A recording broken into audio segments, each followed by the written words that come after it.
Hey guys, this is the Golden Sorcerer, and since today was the 40th anniversary of one of my favorite movies of all time, The Shining, today I am going to be ranking The Shining book and movie and the Doctor Sleep book and movie, which is the sequel to The Shining, from worst to best. Now, I know this is a little bit late since the anniversary was yesterday, but I completely forgot about it until today, and I wanted to make a video on this list because, like I said, it's one of my favorite movies. So, yeah. And coming in at last place is the Doctor Sleep book.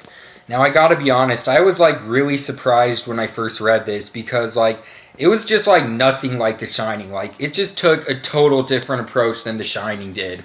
Since The Shining was mainly based upon slow burn psychological horror, this movie is more of a fantasy book and a typical good versus evil book than it is really a horror book, which isn't exactly a bad thing, but again, it's just not something I was expecting. I was expecting to have the same scares that were in The Shining, but they weren't there. I was constantly wondering if it was just slowly building up tension and then something really scary would happen, but nope, apparently not.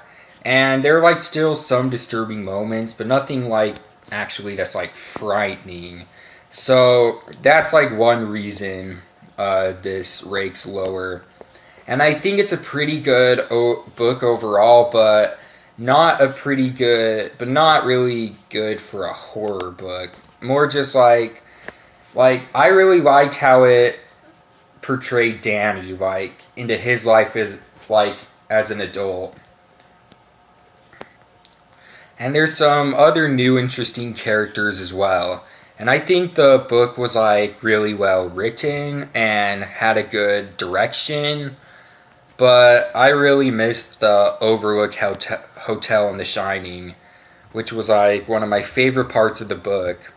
So overall, I do think this is a pretty good book, but nowhere near as good as The Shining. So I give it a 7.5 out of 10. And coming in at number 3 is the Doctor Sleep movie. There was a place.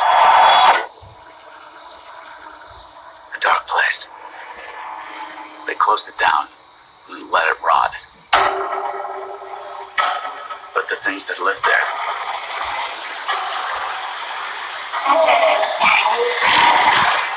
they come back. Now, this is one of those rare examples where I actually like the movie more than I do the book. I don't know. I just thought the movie was a bit more entertaining and enjoyable overall, but that's just me. If you like the book more, then I can totally understand that. But I don't know, I really liked the actors who portrayed the characters, and I really liked how they were brought to life. So yeah, this is I just enjoyed the movie overall a little bit better than the book. But like I said, it's definitely not as good as The Shining. This movie just lacked all the tension and build up suspense that was in the Shining movie. And there were still some creepy moments, but it often seemed they weren't even trying to scare you. It seemed more honestly of a thriller movie than a horror movie. And Jack Nicholson's performance in The Shining, which was what made the movie so great, and just wasn't in this movie. So, I don't know. I think that's just kind of why I didn't like it as much. And again, like I said, the Overlook Hotel wasn't as big of a part of it. But overall, I still really did enjoy it. I think the actor who played Danny did a good job, and as well as the other supporting characters. And I really liked how they changed from what happened at the end of the book to the end of the movie, because in the end of the book, Danny still ends up living, but in this movie, he ends up dying, sacrificing himself to save Abigail, and he dies by when the Overlook Hotel gets burned down. And I think that was like a really neat twist to it, because in the book of The Shining, the Overlook Hotel gets burned down, but in this movie, it gets burned down. So yeah. So overall, I did enjoy this movie, but not as much of the, but not as much as The Shining. But so I'd give it an 8 out of 10. And coming in at second place is The Shining movie. I don't suppose they told you anything in Denver about the tragedy we had up here during the winter of 1970? Well, a man named Charles Grady is the winter caretaker. And he came up here with his wife and 2 little girls, I think about 8 and 10. From what I've been told, I mean, he seemed like a completely normal individual. But at some point during the winter, he must have suffered some kind of a complete mental breakdown. He ran amok and killed his family with an axe. I absolutely love this movie. It is in my top 10 favorite movies of all time. When you get the legendary Stanley Kubrick as the director and the legendary actor Jack Nicholson, you know you're in for a treat. And even though Stephen King didn't really like it, I think everyone else can pretty much agree that this is a masterpiece. And the reason Stephen King didn't really like it is because it differentiated so much from his book. But honestly, I honestly think it would be like boring if it was exactly the same as the book, because then like you know 100% like what to expect, and you're not gonna get any surprises. And yeah, there's some things I wish they included in the movie, like the hedge mazes that were in the book. But overall, that's really easy to overlook considering how well made this movie is. And I think like Stephen King said, like, yeah, he just didn't like it because it differentiated, and he also like criticized Shelley Duvall's performance, who plays Wendy, because in the book he said she acted like much more stronger and stuff, and in this she just acts like a baby. But honestly, I think her performance was pretty realistic for the type of situation in which she was in. I mean, she's trapped in a hotel with her husband and son, and her husband is gone crazy and is trying to murder them. Like, of course she's gonna like scream and cry a lot. Like, would you not?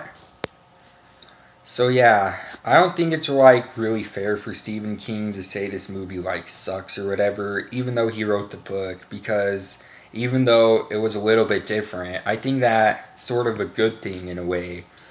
And like Jack Nicholson just gives like such an iconic performance. Like he just brings the character from the book to life, and like his performance is just like amazing, and like his facial expressions, like they can be like really weird, but honestly it goes along perfectly like with how insane he's gone. And like in a way it kind of reminds me of the Joker.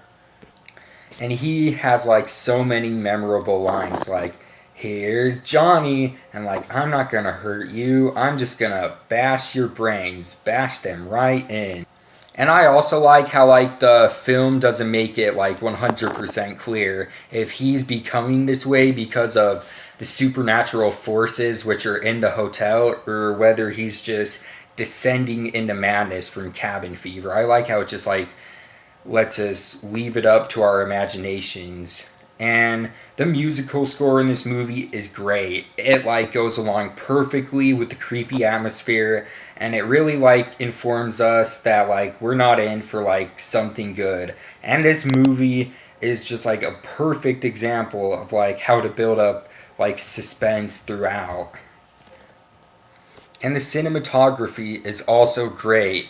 And you can like tell that from the beginning of the movie, as it has like that beautiful shot of them like just driving through the mountains, and there are just like tons of great shots throughout, and pretty much like everyone in this movie gives a great performance. And I really like how the kid who played Danny, I think he did a good job. And I think like the way he reacted to the situations was just like awesome, because you could just see his like the looks of pure terror on his face, and it really like just sucks us into the movie and sort of feels like it's kind of happening to us too. Yeah, so overall this is just an amazing movie and definitely one of my favorites. Now, coming in at first place is The Shining book. Now, as much as I love the movie, I gotta say, the book is probably better. Just because, like, it goes into more detail about what's happening and it includes more stuff.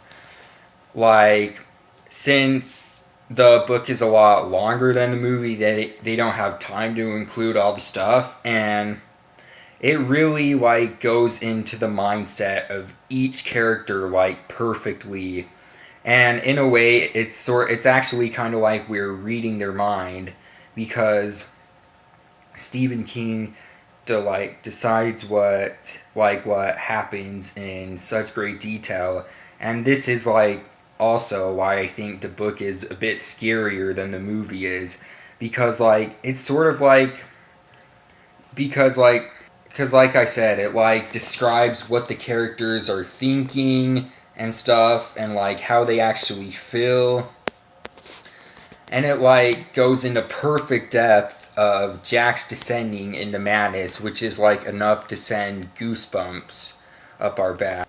And a lot of people consider this to be like Stephen King's scariest novel, and that's easy to see why. And it's also like some of his finest and best storytelling and writing, which definitely makes this one of his best books and one of my favorite books too, which is why this takes the first place. So yeah, I hope you guys enjoyed, and if you did, then be sure to like and thumbs up, and make sure to subscribe, and also share your down in the comments below too. What's your list? And yeah.